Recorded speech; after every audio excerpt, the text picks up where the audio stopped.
Hello friends, welcome to GS competitive exams. General knowledge यानी सामान्य ज्ञान में आज का जो हमारा टॉपिक है वो केमिस्ट्री से रिलेटेड सारे मोस्ट इंपॉर्टेंट क्वेश्चन आंसर्स पे चर्चा की जाएगी। तो सभी वनडे एग्जाम्स के लिए मोस्ट इंपॉर्टेंट टॉपिक है। तो चलिए वीडियो को स्टार्ट करते हैं।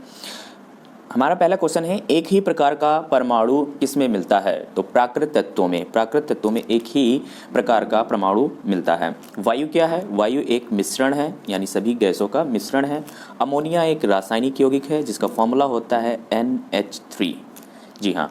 हीरा यानी डायमंड एक तत्व है। हीरा यानी डायमंड एक क्या है? तत्व है, एलिमेंट है। जल एक यौगिक है क्योंकि इसमें रासायनिक बंधों से जुड़े दो भिन्न तत्व होते हैं। यानी जल का फॉर्मूला क्या होता है? जल का फॉर्मूला जल का फॉर्मूला होता है H2O, यानी हाइड्रोजन के 2 मॉलिक्यूल और ऑक्सीजन के 1 मॉलिक्यूल मिलकर क्या बनते हैं? जल का यौगिक बनाते हैं। तो इसमें रासायनिक बंधों से जुड़े हुए दो भिन्न तत्व होते हैं, एक होता है हाइड्रोजन, एक होता है ऑक्सीजन, इसलिए एक ये यौगिक है। तो जल एक यौगिक है। दो या दो से अधिक शुद्ध पदार्थों को किसी भी अनुपात में मिला देने से क्या बनता है? मिश्रण बनता है। यानी दो या दो से अधिक पदार्थों को जब किसी भी अनुपात में आप उसको मिला देते हैं, कोई अनुपात का कोई रेशियो नहीं है, किसी भी अनुपात में मिला दीजिए तो क्या कहलाएगा? मिश्रण कहलाएगा, मिक्सचर कहलाएगा। ऐसे तत्व जिनमें धातु और अधातु दोनों के गुण पाए जाते हैं क्या कहलाते हैं? उपधातु कहलाते हैं। क्या कहलाते हैं? उपधातु। यानी जिसमें धातु और अधातु, मेटल और नॉन मेटल, धातु मतलब मेटल, अधातु मतलब नॉन मेटल, यानी धातु और धातु दोनों गुण पाए जाते हैं जिनमें, वो क्या कहलाते हैं? उपधातु कहलाते हैं। विरंजक चूर्ण जिसको बोलते हैं ब्लीचिंग पाउडर भी क्या है? एक यौगिक है। तो चलिए आगे देखते हैं। बारूद होता है, बारूद एक मिश्रण है, यानी उसमें कई सारे एलिमेंट्स को मिला करके बनाया जाता है। वह वैज्ञानिक जिसमें परमाणु सिद्धांत की खोज की थी। तो जी हाँ, परमाणु सिद्धांत की खोज किसने की थी? जॉन डाल्टन ने। देखिए यहाँ पे क्वेश्चन जो है बहुत सिंपल रखे गए हैं, लेकिन आपके वनडे एग्जाम्स में हो गए, SSC हो गया, SSC MTS CSL और भी वनडे एग्जाम्स में इसी प्रकार के क्वेश्चन छोटे छोटे पूछ लिए जाते हैं। तो यहाँ पे आपको एक बार रिकॉल करना है सारी चीज़ों को। तो परमाणु के नाभिक में कौन से कण होते हैं? प्रोटॉन एवं न्यूट्रॉन होते हैं। जी हाँ, परमाणु का जो नाभिक होता है और नाभिक के अंदर क्या होते हैं? प्रोटॉन होते हैं और न्यूट्रॉन होते हैं। और नाभिक के चारों तरफ क्या होते हैं? इलेक्ट्रॉन चक्कर लगाते हैं। तो परमाणु के नाभिक में कौन से कण होते हैं? प्रोटॉन एवं न्यूट्रॉन। एक इलेक्ट्रॉन का कितना आवेश होता है? तो इलेक्ट्रॉन का आवेश होता है -1.6 × 10⁻⁻19 कूलाम। आवेश का मात्रक क्या होता है? कूलाम। तो इलेक्ट्रॉन पर आवेश कितना होता है इसको याद रखिएगा। अगर इलेक्ट्रॉन पूछे तो -1.6 × 10⁻⁻19 कूलाम होता है। अगर प्रोटॉन का आवेश पूछ लिया जाए, यहाँ पे इलेक्ट्रॉन नहीं, यहाँ पे प्रोटॉन का आवेश पूछा जाए, तो प्रोटॉन क्या होता है? पॉजिटिव होता है। प्रोटॉन पॉजिटिव होता है, यानी सिर्फ 1.6 × 10⁻⁻19 कूलाम ये किसका होता है? प्रोटॉन का आवेश होता है। परमाणु विद्युत होते हैं। परमाणु विद्युत जितने भी होते हैं वो क्या होते हैं? उदासीन रूप से होते हैं। परमाणु विद्युतता क्या होते हैं? उदासीन होते हैं, यानी न्यूट्रल होते हैं। ये हमेशा क्या होते हैं? जितने भी परमाणु होते हैं वो क्या होते हैं? न्यूट्रल होते हैं, उदासीन होते हैं। इलेक्ट्रॉन की खोज किसने की थी? तो थॉमसन ने। जी हाँ, थॉमसन ने इलेक्ट्रॉन की खोज की थी। एक फॉर्मूला होता है ईंट पर नाच। क्या होता है? ईंट पर नाच। तो इससे आप याद कर सकते हैं ई फॉर इलेक्ट्रॉन और T फॉर थॉमसन या थॉमसन। तो इलेक्ट्रॉन की खोज किसने की थी? थॉमसन ने। पा फॉर प्रोटॉन और रा फॉर रदरफोर्ड। ठीक है, तो प्रोटॉन की खोज रदरफोर्ड ने की। और नाच है, तो यहाँ से देखिए न्यूट्रॉन, ना से हो गया न्यूट्रॉन और चा से हो गया चैडविक। तो न्यूट्रॉन की खोज किसने की थी? चैडविक ने। तो ये आप याद कर सकते हैं, ट्रिक है। ईंट पर नाच से आप याद कर लेंगे इलेक्ट्रॉन, प्रोटॉन और न्यूट्रॉन की खोज किसने की। इलेक्ट्रॉन की खोज थॉमसन ने, प्रोटॉन की खोज रदरफोर्ड ने और न्यूट्रॉन की खोज चैडविक ने। चलिए आगे देखते हैं, प्रोटॉन की खोज किसने की थी? तो प्रोटॉन की खोज देखिए, इसमें गोल्डस्टीन लिखा हुआ है, लेकिन ईंट पर नाच से देखा जाए रदरफोर्ड। बताते हैं सबसे पहले रदरफोर्ड नहीं है, तो आप इन दोनों चीज़ को याद रखिएगा। अगर ऑप्शन में रदरफोर्ड है तो आप रदरफोर्ड ऑप्शन में लगा सकते हैं। तो गोल्डस्टीन और रदरफोर्ड। तो गोल्डस्टीन ने वास्तव में एक प्रयोग किया था और उस प्रयोग में ये बताया था, उसको प्रोटॉन नाम दिया था, लेकिन उससे पहले रदरफोर्ड इसके बारे में बता चुके थे। तो यहाँ पे थोड़ा कंट्रोवर्सी रहता है कि गोल्डस्टीन माना जाए या रदरफोर्ड। तो अगर ऑप्शन में प्रोटॉन की खोजकर्ता के रूप में आए तो आप रदरफोर्ड ही लगाइए। ठीक है, और एक्चुअली ऑप्शन में ये दोनों ऑप्शन आएगा नहीं, अगर या तो गोल्डस्टीन आएगा या तो रदरफोर्ड आएगा। तो आपको दोनों ध्यान में रखना है। एक भारतीय वैज्ञानिक जिसका नाम एक विशिष्ट मूल कण के साथ जुड़ा है, तो वो कौन है? बोस। ठीक है, तो बोस के नाम पे एक हिग्स बोसोन नामक एक विशिष्ट मूल कण को रखा गया है, तो वो क्या है, बोस जो है उनके नाम पर है। न्यूट्रॉन की खोज किसने की थी? न्यूट्रॉन की खोज चैडविक ने की थी। अभी मैंने आपको बताया ईंट पर ना से न्यूट्रॉन और चा से चैडविक। तो चलिए आगे देखते हैं। किसी परमाणु का रासायनिक व्यवहार निर्भर करता है, तो किस पे निर्भर करता है? उसके जो न्यूक्लियस होता है, किसी परमाणु का जो रासायनिक व्यवहार होता है वो न्यूक्लियस के चारों ओर, यानी अभी मैंने आपको बताया कि न्यूक्लियस होता है, एक न्यूक्लियस होता है और न्यूक्लियस में क्या होते हैं, प्रोटॉन होते हैं और न्यूट्रॉन होते हैं, और इलेक्ट्रॉन क्या होते हैं, न्यूक्लियस के चारों ओर सभी कक्षाओं में क्या होते हैं, ऑर्बिट होते हैं, यानी कक्षाएं होती हैं, और उस कक्षाओं में क्या होते हैं, इलेक्ट्रॉन चक्कर लगाते हैं, इलेक्ट्रॉन चक्कर लगाते हैं। तो किसी भी परमाणु का जो रासायनिक व्यवहार होता है वो किस पर निर्भर करता है? इलेक्ट्रॉन के चक्कर पर, यानी न्यूक्लियस से बाहर घूम रहे इलेक्ट्रॉनों के घूमने पर निर्भर करता है, या उसकी उपस्थिति पर निर्भर करता है, कितने इलेक्ट्रॉन उसके ऑर्बिट में उपस्थित हैं, कितने इलेक्ट्रॉन उसके ऑर्बिट में, किसी परमाणु के ऑर्बिट में कितने इलेक्ट्रॉन स्पिन कर रहे हैं, घूम रहे हैं, तो वो व्यवहार, रासायनिक व्यवहार जो होता है उस पर निर्भर करता है, यानी इलेक्ट्रॉनों के घूमने पर। ठीक है, कक्षा में इलेक्ट्रॉनों की गति पर निर्भर करता है। तो घूम रहे इलेक्ट्रॉनों की संख्या पर यानी कितने इलेक्ट्रॉन, अभी मैंने आपको बताया ना कि इलेक्ट्रॉन, कितने इलेक्ट्रॉन उसमें हैं, वो उस पर रासायनिक व्यवहार उस पर निर्भर करता है। ठीक है, कि तभी वो रिएक्शन जो होगी इलेक्ट्रॉन्स, मतलब किसी भी परमाणु की रिएक्शन जब कराई जाएगी तो उसके अंदर जो इलेक्ट्रॉन होंगे, इलेक्ट्रॉनों के आदान प्रदान के द्वारा ही रिएक्शन होता है। तो जो ऑर्बिट होगी वो फुल फिल की कंडीशन होगी कि फिल है कि नहीं फिल है, वो आधार पे जो होगा रिएक्शन होगा। तो वो किस पर निर्भर करेगा? रासायनिक व्यवहार किस पर निर्भर करता है? इलेक्ट्रॉनों की संख्या पर, यानी न्यूक्लियस में घूम रहे इलेक्ट्रॉनों की संख्या पर किसी भी परमाणु का रासायनिक व्यवहार निर्भर करता है। चलिए आगे देखते हैं, इतना समझ में आ गया होगा आपको। किसी परमाणु में परिक्रमण कर रहे किसी इलेक्ट्रॉन की कुल ऊर्जा सदा धनात्मक होती है। तो ऊर्जा जो होती है किसी परमाणु में, जैसे कि अभी मैंने बताया कि कोई परमाणु है और उसके चारों तरफ जो इलेक्ट्रॉन घूम रहे होते हैं, तो उनका परिक्रमण कर रहे इलेक्ट्रॉन की जो कुल ऊर्जा होती है वो हमेशा क्या होती है? पॉजिटिव होती है, हमेशा धनात्मक होती है। परमाणु भार का अंतर्राष्ट्रीय मानक है C12। देखिए, जो केमिस्ट्री पढ़े हैं उनको सब क्वेश्चन बहुत सिंपल लग रहे होंगे, लेकिन जो आर्ट साइड्स के बच्चे होते हैं वो केमिस्ट्री नहीं पढ़े हैं, तो थोड़ा सा मैं एक्सप्लेन कर दे रहा हूँ कि ताकि वो इनकी समझ विकसित हो सके और आप अच्छे से क्वेश्चन को लर्न कर सके, क्योंकि ये क्वेश्चंस जो है बार बार क्वेश्चंस पूछे जाते हैं। जनरल नॉलेज, सामान्य ज्ञान के टॉपिक में केमिस्ट्री से रिलेटेड ये क्वेश्चंस आ जाते हैं। तो परमाणु भार का अंतर्राष्ट्रीय मानक C12। ठीक है, न्यूक्लियस की द्रव्यमान संख्या सदा उसके परमाणु क्रमांक से अधिक होती है।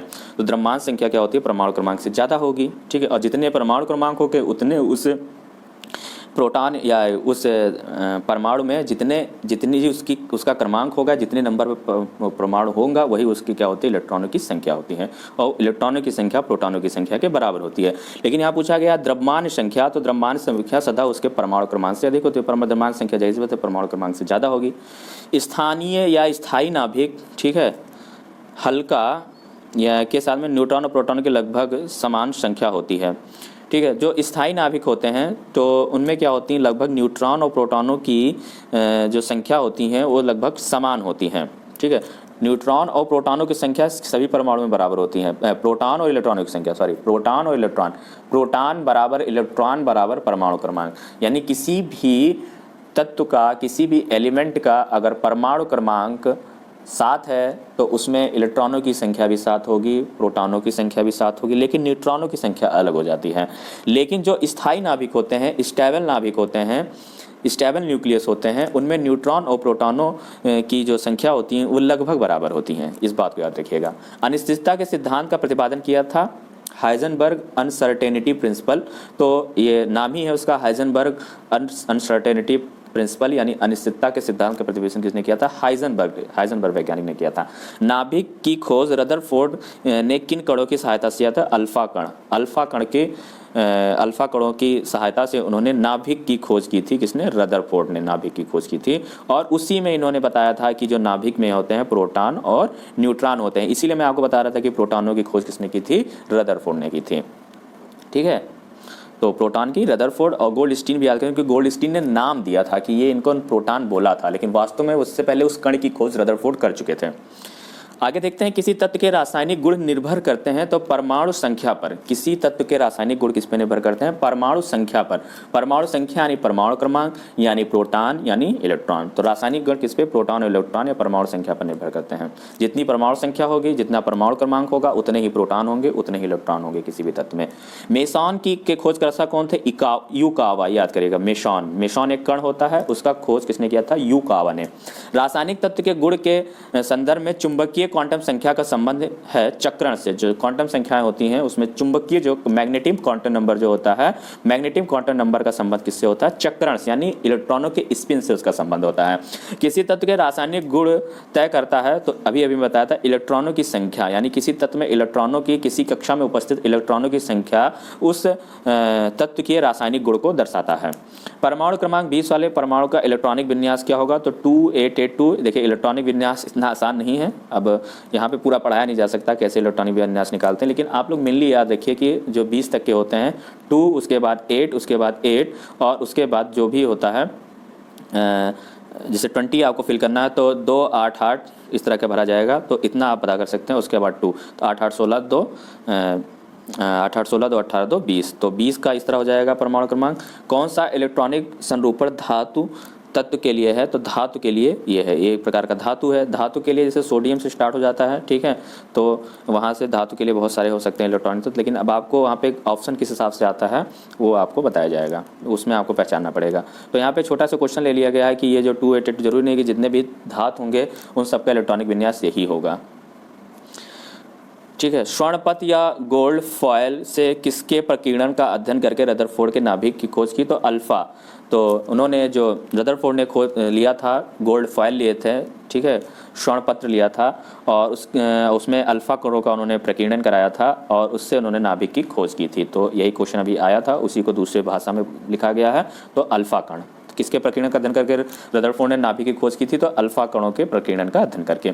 जब दो इलेक्ट्रॉन एक ही कक्षा में होते हैं तो उनमें क्या पाया जाता है? तो विपरीत चक्र पाया जाता है। यानी जो मान लिया कि किसी भी कक्षा में 2 इलेक्ट्रॉन हैं, मान लिया कि ये न्यूक्लियस है, प्रोटॉन और न्यूट्रॉन, न्यूक्लियस में प्रोटॉन और न्यूट्रॉन है और उसकी कक्षा में 2 इलेक्ट्रॉन है, एक इलेक्ट्रॉन ए और एक इलेक्ट्रॉन ए, तो इनकी स्पिन की संख्या विपरीत होगी। जैसे कि अगर ये इलेक्ट्रॉन ऐसे घूम रहा होगा, ठीक है, इस तरीके को, इसकी स्पिन ऐसे होगी तो दूसरे वाले इलेक्ट्रॉन की स्पिन ऐसे होगी, यानी एक दूसरे के विपरीत होंगे।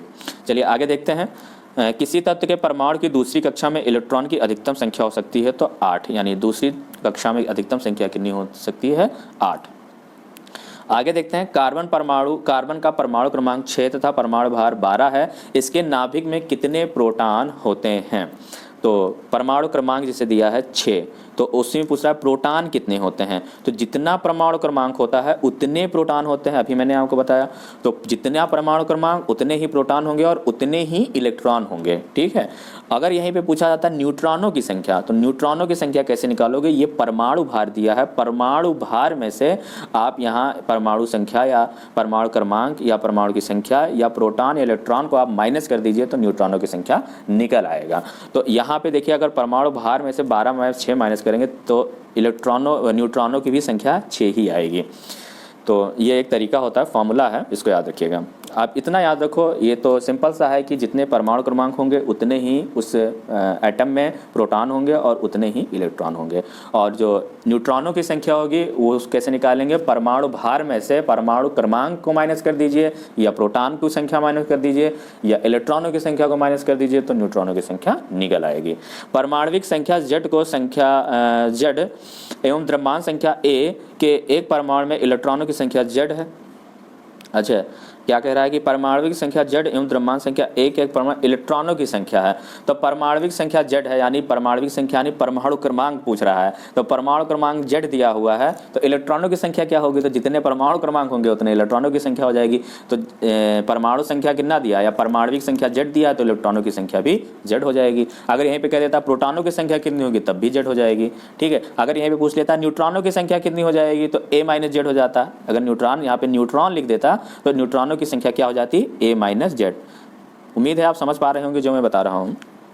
आगे देखें, तत्व 92 यूरेनियम 235 में प्रोटॉनों की संख्या कितनी होगी? प्रोटॉनों की संख्या कितनी होगी? जी हाँ, प्रोटॉनों की। तो देखिए, जो जैसे लिखा हुआ है 92 यूरेनियम 235 ये लिखा हुआ है, 92 यूरेनियम 235। तो 92 यूरेनियम 235 में जो 92 है ये क्या दर्शाता है, परमाणु का क्रमांक दर्शाता है। और आपको मैंने बताया जितना परमाणु क्रमांक होगा वो परमाणु क्रमांक परमाणु के प्रोटॉन और परमाणु के इलेक्ट्रॉन के बराबर होगा। और ये 235 क्या होता है, परमाणु भार होता है जो ऊपर लिखा होता है। तो यहाँ पे देखिए 92 यूरेनियम 235 में प्रोटॉनों की संख्या पूछी, तो प्रोटॉनों की संख्या क्या होगी, 92 होगी, यानी जितना परमाणु क्रमांक होगा उतनी ही प्रोटॉनों की संख्या होगी। आगे देखते हैं फ्रेंड्स, सोडियम की परमाणु संख्या 11 है तो परमाणु द्रव्यमान 23 है। इसमें इलेक्ट्रॉन, न्यूट्रॉन एवं प्रोटॉनों की संख्या क्रमशः होगी।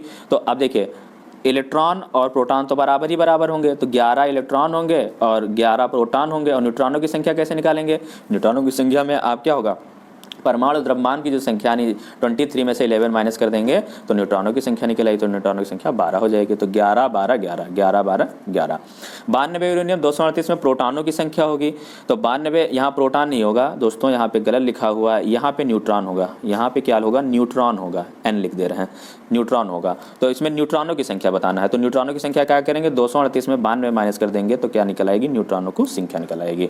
अगर प्रोटॉनों की संख्या पूछता इसी में तो क्या हो जाता, 92। अगर इलेक्ट्रॉनों की संख्या पूछता तब भी क्या हो जाता, 92 हो जाता। चलिए आगे देखते हैं, किसी तत्व के परमाणु भार से संबंधित सर्वाधिक उपयुक्त कथन है। तो द्रव्यमान संख्या के विपरीत एक तत्व का परमाणु भार भिन्न हो सकता है। द्रव्यमान संख्या के विपरीत एक तत्व का परमाणु भार भिन्न हो सकता है। तो हाँ, द्रव्यमान संख्या के विपरीत क्या होता है, तत्वों का जो परमाणु भार वो भिन्न हो सकता है, लेकिन परमाणु इलेक्ट्रॉन या प्रोटॉन या न्यूट्रॉन की संख्या जो होगी, या प्रोटॉन और इलेक्ट्रॉन की संख्या जो होगी वो इक्वल ही होगी, वो भिन्न नहीं होगी। परमाणु की प्रभावी त्रिज्या होती है, तो प्रभावी त्रिज्या जो होती है किसी परमाणु की 10⁻⁻10 मीटर होती है, इसको याद रखिएगा। तो चलिए आगे देखते हैं, किसी तत्व की परमाणु संख्या 35 है तथा उसमें इलेक्ट्रॉन 18 है तो प्रोटॉनों की संख्या बताइए। तो प्रोटॉनों की संख्या भाई क्या होगी, जितने इलेक्ट्रॉन होंगे उतने प्रोटॉन होंगे, तो प्रोटॉनों की संख्या भी 18 होगी। देखिए इस तरह के क्वेश्चन बहुत आते हैं छोटे एग्जाम्स में, वनडे एग्जाम्स में, तो इसको आप समझ लीजिए, ठीक है। उम्मीद है आपको समझ में आ गया होगा।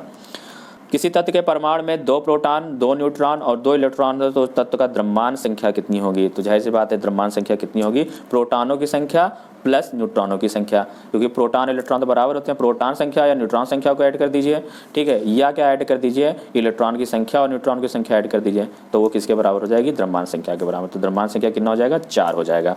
ऋणावेशित परमाणु ऋणायन में प्रोटॉनों की संख्या क्या है, तो परमाणु में इलेक्ट्रॉनों की संख्या से कम। किसी भी ऋणायन में क्या होती है, अगर कोई ऋणायन है, ऋणायन मतलब कि जैसे क्लोरीन है, तो क्लोरीन का जो परमाणु क्रमांक होता है वो कितना होता है, 17 होता है। तो क्लोरीन माइनस है, ठीक है, ऋणायन है, यानी माइनस का होने का मतलब है कि इसने एक इलेक्ट्रॉन किसी से लिया हुआ है। तो Cl माइनस में अब जो Cl माइनस में है इलेक्ट्रॉनों की संख्या कितनी होगी, 18 होगी। तो परमाणु में इलेक्ट्रॉनों की संख्या से कम।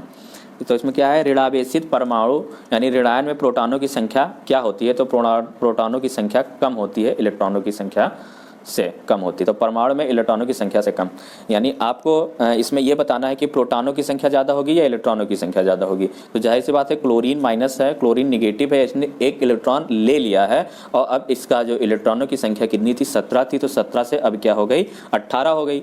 यानी प्रोटॉन की संख्या तो 17 ही रही, इलेक्ट्रॉनों की संख्या बढ़ गई है। तो प्रोटॉनों में इलेक्ट्रॉनों की संख्या से कम, परमाणु में इलेक्ट्रॉनों की संख्या से कम, यानी कि जो प्रोटॉनों की संख्या जो होगी वो इलेक्ट्रॉनों की संख्या से अब कम हो जाएगी किसी भी ऋणावेशित परमाणु में। ये क्लोरीन ही नहीं है, कोई भी ऋणावेशित परमाणु हुए, कोई भी ऋणायन है, उसने इलेक्ट्रॉन ले लिया हुआ है, तो एक इलेक्ट्रॉन जब ले लेगा तभी तो उस पर माइनस चार्ज आएगा। तो जब माइनस चार्ज आ गया है तो इसका मतलब उसने एक इलेक्ट्रॉन ग्रहण कर लिया है और इलेक्ट्रॉनों की संख्या अब ज़्यादा हो गई है। क्योंकि जो न्यूट्रल परमाणु होता है, उदासीन परमाणु होता है, उसमें क्या होता है कि दोनों यानी प्रोटॉन और इलेक्ट्रॉनों की संख्या बराबर होती है। तो जब एक इलेक्ट्रॉन ले लेगा कोई भी तत्व तो उसमें इलेक्ट्रॉनों की संख्या बढ़ जाएगी, प्रोटॉनों की संख्या कम हो जाएगी। अगर एक इलेक्ट्रॉन उसने रिलीज कर दिया है यानी मतलब इलेक्ट्रॉनों की संख्या अब कम हो गई है, तो अब उस पर पॉजिटिव चार्ज आ गया। यानी अगर कोई ऋणायन नहीं, कोई धनायन है, तो धनायन में क्या हो जाएगी, धनायन में यानी उसने एक इलेक्ट्रॉन रिलीज किया हुआ है तो उस पर क्या हो जाएगा, प्लस चार्ज आ जाएगा। तो धनायन में इलेक्ट्रॉनों की संख्या कम होगी, प्रोटॉनों की संख्या ज़्यादा होगी। तो उम्मीद है आपको समझ में आया होगा। आगे देखते हैं, नाभिक की खोज के लिए रदरफोर्ड ने जब धातु के पतले पत्र पर अल्फा कणों की बौछार की तो अधिकांश अल्फा कण धातु की पन्नी को बिना विक्षेपण के पार करके चले गए। ठीक है, ये प्रयोग में रिजल्ट निकला था कि जब रदरफोर्ड ने नाभिक की खोज के लिए किसी धातु के पतले यानी जो उन्होंने धातु लिया था स्वर्ण यानी गोल्ड फॉयल लिया था और उस पर अल्फा कणों की बौछार की थी, तो क्या हुआ था, अल्फा कण धातु की पन्नी को बिना विक्षेपण के पार करके चले गए। तो ये रिजल्ट आया, यानी कि इतने स्ट्रांग थे और वो डायरेक्टली जो मेटल था, जो मेटल क्या है ना, जो गोल्ड फॉयल लगाया था उस गोल्ड फॉयल को अल्फा कण पार करते हुए निकल गए। तत्वों की प्रकृति को ज्ञात किया जा सकता है तो इलेक्ट्रॉनिक विन्यासीकरण के द्वारा। किसके निर्धारण में किसी तत्व के परमाणु संख्या सहायता नहीं करती, तो नाभिक में विद्यमान न्यूट्रॉनों की संख्या। तो परमाणु संख्या क्या होती है, न्यूट्रॉनों की संख्या किसके निर्धारण में किसी तत्व की परमाणु संख्या सहायता नहीं करती। तो परमाणु संख्या से आप सिर्फ क्या निकाल सकते हो, इलेक्ट्रॉन और प्रोटॉन की संख्या ज्ञात कर सकते हो, क्योंकि जितनी परमाणु संख्या होती है उतने इलेक्ट्रॉन और प्रोटॉन होते हैं। नाभिक में विद्यमान न्यूट्रॉनों की संख्या आप नहीं बता सकते परमाणु संख्या जान करके, उसके लिए आपको परमाणु भार जानना जरूरी होगा। रेडियो सक्रियता की खोज किस वैज्ञानिक ने सर्वप्रथम की थी, तो हेनरी वैक्वेरेल ने रेडियो सक्रियता की खोज सर्वप्रथम की थी। रेडियोधर्मी पदार्थ उत्सर्जित करते हैं अल्फा कण, बीटा कण और गामा कण। तो रेडियोधर्मी जितने भी पदार्थ होते हैं या रेडियो एक्टिव पदार्थ इनको बोलते हैं, ये अल्फा कण, बीटा कण और गामा कणों का उत्सर्जन करते हैं। अल्फा और बीटा किरणों की खोज किसने की थी, तो रदरफोर्ड ने की थी। जो अपना प्रयोग किया था उसी में अल्फा और बीटा किरणों की खोज इन्होंने ही की थी। तो किसने की थी, अल्फा और बीटा किरणों की खोज रदरफोर्ड ने। किस वैज्ञानिक ने गामा किरणों की खोज की थी, तो गामा किरणों की खोज किसने की थी, रदरफोर्ड ने। अल्फा किरणें हीलियम आयन, अल्फा किरणें क्या है, हीलियम के आयन है, यानी H++ आयन क्या है, अल्फा कण है। बीटा कणें क्या होती हैं, ये ऋण आवेशित कणें होती हैं, यानी बीटा कण हमेशा ऋण आवेश होती हैं, बीटा निगेटिव होती हैं, इन पे इलेक्ट्रॉन का चार्ज होता है। किसमें ऋणायन आवेश होता है, तो ऋणायन किसमें होता है, गामा किरणों में। बीटा कण ये ऋण आवेशित, ये भी ऋण आवेशित किरण होती है, और ऋणात्मक आवेश किस पे होता है, गामा किरणों पे। तो बीटा और गामा किरण दोनों ही ऋणायन होते हैं। अल्फा कण क्या होते हैं, धनायन होते हैं। अल्फा कण क्या होते हैं, धनायन होते हैं। गामा किरणें क्या होती हैं, रेडियो सक्रिय पदार्थ द्वारा उत्सर्जित उच्च ऊर्जा युक्त किरणें। जो गामा किरणें होती हैं, अभी आपको मैंने बताया कि रेडियो एक्टिव पदार्थ जो होते हैं या रेडियो सक्रिय पदार्थ होते हैं, उन्हीं से अल्फा बीटा गामा किरणें निकलती हैं। तो गामा किरणें क्या होती हैं, रेडियो सक्रिय पदार्थ द्वारा उत्सर्जित उच्च ऊर्जा युक्त वाली किरणें होती हैं। नाभिकीय विखंडन के दौरान श्रृंखला अभिक्रिया को नियंत्रित करने के लिए न्यूट्रॉनों का अवशोषण करने हेतु किसका प्रयोग किया जाता है, तो बोरान का प्रयोग किया जाता है। यानी नाभिकीय विखंडन के दौरान जब श्रृंखला अभिक्रिया होती है, चेन रिएक्शन होती है, तो उसमें न्यूट्रॉनों को अवशोषित करने के लिए, न्यूट्रॉन बहुत ज़्यादा मात्रा में निकलते हैं, उनको अवशोषित करने के लिए किसका प्रयोग किया जाता है, तो बोरान का प्रयोग किया जाता है। मोस्ट इंपॉर्टेंट क्वेश्चन है, ये हमेशा पूछा जाता है, इसको याद रखिएगा, ठीक है। तो बोरान का प्रयोग किया जाता है। सोडियम यानी 11, सोडियम 22, ये लिखने का तरीका है, यानी सोडियम इसको बोलेंगे, इसका परमाणु क्रमांक 11 होता है, परमाणु भार 22 होता है। तो सोडियम से एक बीटा उत्सर्जन के बाद बनने वाला पदार्थ क्या है, तो मैग्नीशियम है। यानी जब इससे एक बीटा उत्सर्जन के बाद ये मैग्नीशियम में चेंज हो जाएगा। यदि किसी रेडियोधर्मी पदार्थ की मात्रा को दोगुना कर दिया जाए तो रेडियोधर्मी क्षारण की दर अपरिवर्तित रहती है। क्या रहती है, अपरिवर्तित रहती है। एक रेडियो एक्टिव पदार्थ की अर्ध आयु 4 महीने है। इस पदार्थ के 3/4 भाग का क्षय समय होने में समय लगेगा, तो 8 महीने लगेगा, 3/4। देखिए ये एक तरह के क्वेश्चन है। अब यहाँ पे PDF में ये बना हुआ, तो आप इसको याद कर लिए 8 महीने लगेगा, लेकिन ये फार्मूला से निकाला जाता है। मैं आपको एक केमिस्ट्री का मैं ऐसे ही आपको बताऊंगा क्वेश्चन टाइप के, जो क्वेश्चंस पूछे जाते हैं कि आप कैसे निकालेंगे, कि अर्धायु कैसे निकालना है, ठीक है, और प्रोटॉन, न्यूट्रॉन, द्रव्यमान की संख्या, छोटे छोटे जो क्वेश्चन एग्जाम्स में आते हैं, उसके लिए मैं अलग वीडियो बनाऊंगा। तो यहाँ पे थोड़ा आप इसको ध्यान दीजिएगा, यहाँ पे रटना नहीं है आपको, ये मैं क्वेश्चंस आपको सॉल्व करना बताऊंगा कैसे ये निकलता है, इसको आप यहाँ पे बस देख लीजिए। आगे देखते हैं, पृथ्वी की आयु का आकलन किया जाता है। तो पृथ्वी की आयु का आकलन यूरेनियम डेटिंग से किया जाता है, ठीक है, यूरेनियम डेटिंग से किया जाता है। आयु का आकलन किससे किया जाता है, यूरेनियम डेटिंग से। एक कार्बन डेटिंग होता है, एक यूरेनियम डेटिंग होता है। तो कार्बन डेटिंग से हम किसी भी जीवाश्म की आयु का पता लगाते हैं। अगला क्वेश्चन यही है कि रेडियो कार्बन डेटिंग से किसका निर्धारण किया जाता है, तो जीवाश्म की आयु। कोई भी जीवाश्म में मिलता है, पुरानी चीज़ें मिलती हैं, तो उससे हम उसकी कार्बन डेटिंग से पता कर लेते हैं कि ये जीवाश्म, ये वस्तु कितनी साल पुरानी है। जैसे कि सिंधु घाटी सभ्यता की जो हमें चीज़ें प्राप्त हुई, तो सिंधु घाटी सभ्यता हमें कैसे पता चली कि इतनी साल पुरानी है, जब उसका कार्बन डेटिंग किया गया। तो कार्बन डेटिंग के बाद पता चला कि ये सभ्यता तो 2300 वर्ष पुरानी है। तो ये किससे पता चला? कार्बन डेटिंग से, जो उसके जीवाश्म मिले उससे हमें पता चल गया कि ये इतनी साल पुरानी थी। तो कार्बन डेटिंग किसका प्रयोग किया जाता है? जीवाश्म की आयु का पता लगाने के लिए। परमाणु बम का आविष्कार किसने किया था? ये इंपॉर्टेंट है, ऑटो हान ने परमाणु बम का आविष्कार किया था, जो कि बहुत ही खतरनाक है। परमाणु शक्ति संयंत्र किस सिद्धांत पर काम करता है? विखंडन सिद्धांत पर काम करता है। ठीक है, परमाणु शक्ति संयंत्र किस पर सिद्धांत पर काम करता है? विखंडन। इसको याद रखिएगा। किस प्रकार की अभिक्रिया से सबसे अधिक हानिकारक विकिरण पैदा होता है? तो विखंडन अभिक्रिया से, क्योंकि ये परमाणु संयुक्ति संयंत्र में यही अभिक्रिया होती है। तो विखंडन अभिक्रिया से इससे बहुत ही हानिकारक विकिरण पैदा होती है। ठीक है। सूर्य से ऊर्जा उत्सर्जित होती है नाभिकीय संलयन से, क्योंकि सूर्य में क्या होती है? नाभिकीय संलयन की प्रोसेस होती है। नाभिकीय संलयन होता है, जिससे नाभिकीय संलयन एक रिएक्शन है और इसमें बहुत ही हाई लेवल में एनर्जी निकलती है, हीट निकलती है। तो सूर्य में यही रिएक्शन होती है नाभिकीय संलयन की। तो नाभिकीय संलयन अभिक्रिया द्वारा सूर्य से ऊर्जा उत्सर्जित होती है। आगे देखते हैं दोस्तों, कौन सा पदार्थ नाभिकीय रिएक्टर में मंदक का काम करता है? इंपॉर्टेंट क्वेश्चन है ये। भारी जल, जिसको बोलते हैं D2O। क्या होता है भैया? D2O। ठीक है, ड्यूटेरियम होता है। D2O क्या है? भारी जल है। भारी जल बोला जाता है D2O। तो ये नाभिकीय रिएक्टर में मंदक के रूप में D2O यानी भारी जल का प्रयोग किया जाता है। विखंडन की प्रक्रिया उत्तरदायी होती है परमाणु बम में ऊर्जा मुक्त करने के लिए। विखंडन की प्रक्रिया जो होती है परमाणु बम में ऊर्जा मुक्त करने के लिए, यानी परमाणु बम में कौन सी प्रक्रिया होती है? विखंडन की ही प्रक्रिया होती है। कोबाल्ट 60 आमतौर पर विकिरण चिकित्सा में प्रयुक्त होता है, क्योंकि यह उत्सर्जित करता है। तो कोबाल्ट 60 गामा किरणें उत्सर्जित करता है। जी हाँ, गामा किरणें उत्सर्जित करता है कोबाल्ट 60, इसीलिए ये चिकित्सा में प्रयुक्त होता है, क्योंकि ये इसी से जो जब किसी का रेजिस के द्वारा कोई उपचार किया जाता है चिकित्सा के क्षेत्र में, गामा किरणों को उपचार करने में उपयोग किया जाता है। तो चिकित्सा के क्षेत्र में कोबाल्ट 60 का उपयोग किया जाता है, क्योंकि एक गामा किरणें उत्सर्जित करती हैं। हाइड्रोजन बम किस सिद्धांत पर कार्य करता है? तो अनियंत्रित संलयन अभिक्रिया। अनियंत्रित संलयन अभिक्रिया हाइड्रोजन बम में ये अभिक्रिया होती है। कौन सी? अनियंत्रित संलयन अभिक्रिया होती है। एक रेडियोधर्मी पदार्थ की अर्धायु 10 ये भी क्वेश्चन आ गया, देखिए फिर से ये है, तो ये न्यूमेरिकल है कि एक रेडियोधर्मी पदार्थ की अर्धायु 10 दिन है। इसका अभिप्राय यह है कि पदार्थ का 3/4 भाग का विघटन 20 दिनों में हो जाएगा। ये कैसे पता होगा? ये मैं आपको बताऊँगा अगली वीडियो में। सारे न्यूमेरिकल जो होंगे इस तरीके के कैसे याद निकलता है वो मैं पूरा आपको समझा के अच्छे से बताऊंगा। एक रेडियोधर्मी तत्व जिसके भारत में बड़े भंडार पाए जाते हैं, तो भारत में सबसे ज़्यादा मात्रा में थोरियम पाया जाता है। जी हाँ, थोरियम सबसे ज़्यादा जो है इंडिया में पाया जाता है। ठीक है। कलपक्कम के फास्ट ब्रीडर रिएक्टर में ईंधन है तो समृद्ध यूरेनियम है। वहाँ पे कौन सा ईंधन प्रयोग किया जाता है? बहुत ज़्यादा यूरेनियम है। कार्बन डेटिंग किसकी आयु निर्धारण हेतु प्रयुक्त होता है? क्वेश्चन रिपीट हुआ है, जीवाश्म की आयु।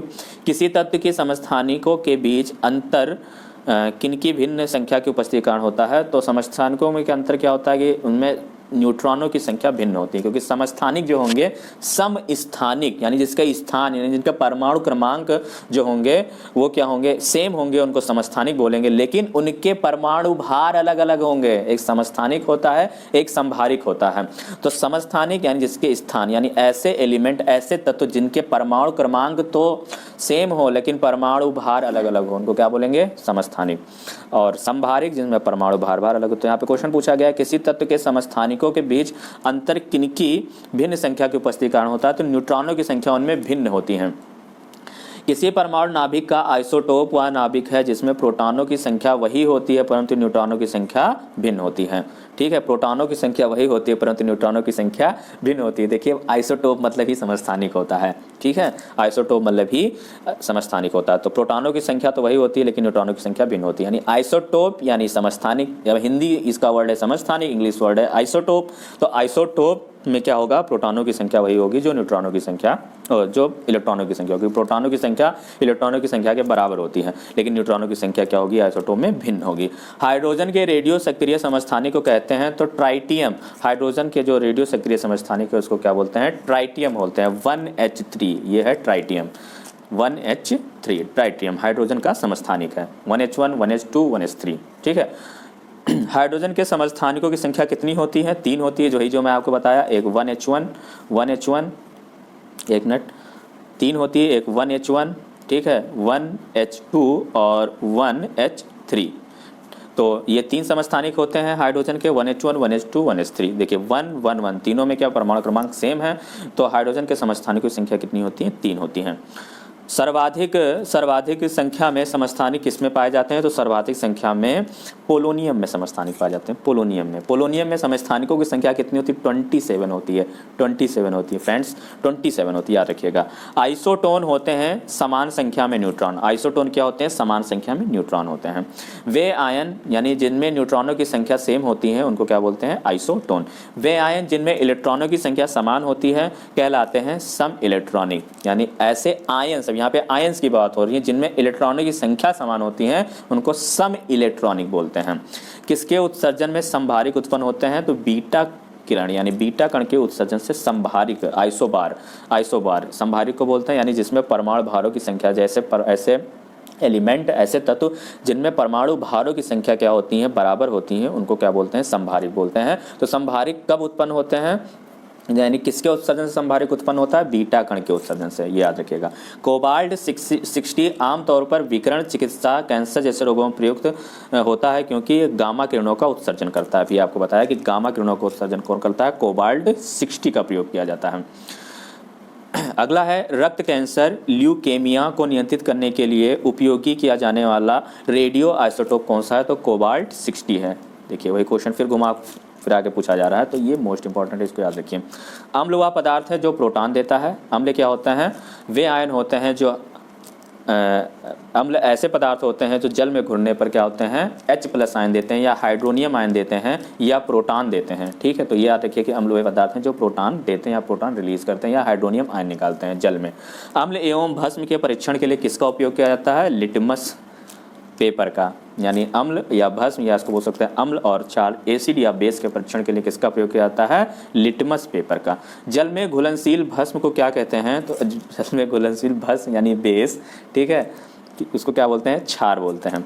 पीएच का मान का निर्धारण किसने किया था? तो सोरेनसन ने किया था। सोरेनसन ने पीएच मान के निर्धारण की खोज की थी।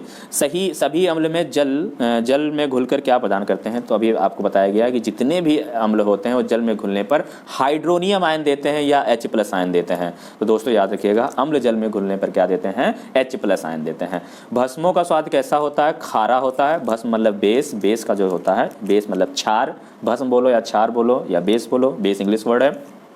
इनका स्वाद कैसा होता है? खारा होता है। और अम्ल क्या होते हैं? खट्टे होते हैं। किसी एक सामान्य व्यक्ति के रक्त का पीएच स्तर क्या होता है? तो 7.35 से 7.45। ठीक है, तो 7.4 माना जाता है रक्त का पीएच, तो कितना होता है? 7.4। दूध का पीएच मान होता है 6.6 होता है, तो दूध का पीएच मान कितना होता है? 6.6। फ्रेंड्स इसको याद रखिएगा। जो लवण अम्लीय हाइड्रोजन परमाणु या हाइड्रोक्सिल आयन से मुक्त रहते हैं कहलाते हैं सामान्य लवण कहलाते हैं। क्या कहलाते हैं? सामान्य लवण। जल में सामान्य लवण यानी कॉमन साल्ट के घोल में क्या होता है? सोडियम के धनात्मक आयन एवं क्लोरीन के ऋणात्मक आयन। तो जो कॉमन साल्ट होता है यानी उसमें क्या होता है? इससे कॉमन साल्ट कोई भी ले लो, NaCl, ठीक है, सोडियम क्लोराइड।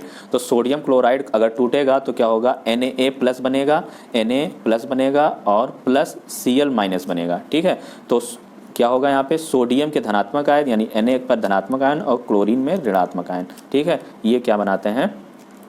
इन दोनों के मिलने से क्या बनता है? कॉमन साल्ट बनता है। ठीक है, लवण जो जल का अवशोषण करता है कहलाता है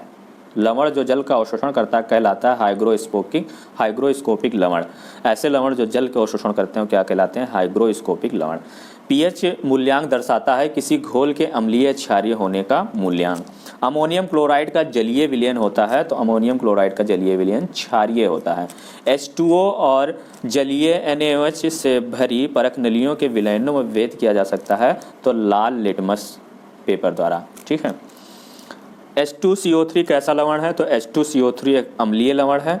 किसी लवण का जलीय विलयन लाल लिटमस को नीला कर देता है। किस लवण का जलीय विलयन लाल लिटमस पेपर को नीला कर देता है? तो Na2CO3 किस लवण का जलीय विलयन? Na2CO3 एक लवण है, साल्ट है, इसका जो जलीय विलयन होगा वह लाल लिटमस पेपर को नीला कर देता है, Na2CO3। कॉपर सल्फेट का जलीय घोल प्रकृति में अम्लीय होता है क्योंकि लवण में होता है हाइड्रोलिसिस। ठीक है, जो कॉपर सल्फेट का जलीय विलयन जलीय घोल होता है वो क्या होता है, अम्लीय होता है। क्यों? क्योंकि लवण में क्या होता है, हाइड्रोलिसिस की प्रोसेस होती है। स्थिर ताप पर किसी गैस का आयतन कम करने पर उसका दाब बढ़ जाता है। ठीक है, तो गैस का अगर किसी गैस का आयतन कम करेंगे, यानी उसको आयतन को कम करेंगे तो क्या होगा, आपको प्रेशर बढ़ाएंगे तभी तो आयतन कम होगा, तो क्या उसका दाब क्या होता है, बढ़ जाता है। जब क्या हो, स्थिर ताप हो यानी टेम्परेचर कांस्टेंट हो। समान ताप और दाब पर गैसों के समान आयतनों में अणुओं की संख्या समान होती है। यह किस नियम के अनुसार है, एवोगैड्रो की परिकल्पना के अनुसार है। गैसों के विसरण का नियम किसने प्रतिपादित किया था, तो ग्राहम ने किया था। गैसों के विसरण का नियम किसने प्रतिपादित किया था, ग्राहम ने। वायु से हल्की गैस कौन है, अमोनिया। अमोनिया जो है वायु से हल्की गैस है। किसी गैस का अणुभार उसके वाष्प घनत्व का कितना होती है, तो 2 गुना होती है। आगे देखते हैं, ताप एवं दबाव की समान अवस्थाओं में विभिन्न गैसों के समान आयतन में किसकी संख्या समान होती है, तो अणु की होती है।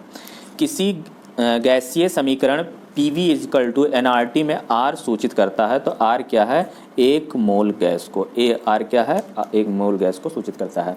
भिन्न भिन्न नियत तापों पर गैसों के आयतन का दाब आचरण को दर्शाने के लिए आरेखित चक्र रेखा क्या कहलाती है, आइसोथर्मल्स कहलाती है। आदर्श गैस ऊर्जा निर्भर करती है मोल की संख्या, यानी मोलों की संख्या पर निर्भर करती है। आदर्श गैस की जो ऊर्जा होती है किस पर निर्भर करती है, मोल की संख्या पर। सभी गैसें शून्य आयतन प्राप्त करती हैं जब तापक्रम -273 डिग्री सेल्सियस हो। तो शून्य आयतन यानी उनका आयतन क्या हो जाता है, शून्य हो जाता है। कब, जब तापक्रम कितना होता है, -273 डिग्री सेल्सियस। परम ताप कितना होता है, -200 डिग्री सेल्सियस ही होता है परम ताप का मान। परम शून्य ताप एब्सोल्यूट जीरो टेम्परेचर है। सैद्धांतिक रूप से न्यूनतम संभव तापमान, यानी सबसे न्यूनतम संभव तापमान कितना होता है, -273 डिग्री सेल्सियस। वे पदार्थ जो जलकर ऊष्मा प्रदान करते हैं कहलाते हैं ईंधन कहलाते हैं। ठीक है, यानी ईंधन क्या होते हैं, वो जलते हैं और हमें ऊष्मा प्रदान करते हैं। कार्बन मोनोऑक्साइड तथा नाइट्रोजन गैस के गैसीय मिश्रण को क्या कहते हैं, प्रोड्यूसर गैस कहते हैं, प्रोड्यूसर गैस कहते हैं। सुरक्षा की दृष्टि से खाना पकाने वाली LPG, यहाँ PG लिखा हुआ है, यहाँ पे होगा LPG गैस सिलेंडर में क्या भरकर गैस को गंधयुक्त बनाया जाता है, तो मरकैप्टन। LPG में क्या होती है, मरकैप्टन गैस होती है, इंपॉर्टेंट है। और मरकैप्टन गैस ही क्या होती है, गंध जो होती है उसी मरकैप्टन गैस के द्वारा ही आती है, जिससे पता चल जाता है कि गैस का रिसाव हो रहा है कि नहीं होता। LPG में मरकैप्टन गैस भरा जाता है गंध को पता करने के लिए, यानी गंध डालने के लिए उसके अंदर। गोबर गैस में मुख्यतः होती है, तो गोबर गैस मीथेन होती है। इसमें मीथेन का फॉर्मूला होता है CH4। LPG में कौन सी गैस मुख्य रूप से होती है, तो उसमें ब्यूटेन होती है। LPG में मुख्य रूप से ब्यूटेन होती है, इसको याद रखिएगा। यहाँ पे होगा LPG का पूरा नाम क्या है, लिक्विफाइड पेट्रोलियम गैस, या लिक्विफाइड पेट्रोलियम गैस LPG का पूरा नाम है। NG यानी नेचुरल गैस को पारिस्थितिकी महत्वपूर्ण क्यों कहा जाता है, इसमें कार्बन मोनोऑक्साइड बहुत कम होता है, यानी कार्बन मोनोऑक्साइड की मात्रा नेचुरल गैस में बहुत कम होती है। कौन सा ईंधन न्यूनतम पर्यावरणीय प्रदूषण उत्पन्न करता है, तो हाइड्रोजन। हाइड्रोजन क्या होता है, ये पर्यावरण के लिए बहुत ही अच्छा होता है और ये न्यूनतम पर्यावरणीय प्रदूषण उत्पन्न करता है, हाइड्रोजन गैस। रॉकेट को चलाने में प्रयुक्त ईंधन क्या कहलाता है, प्रणोदक कहलाता है।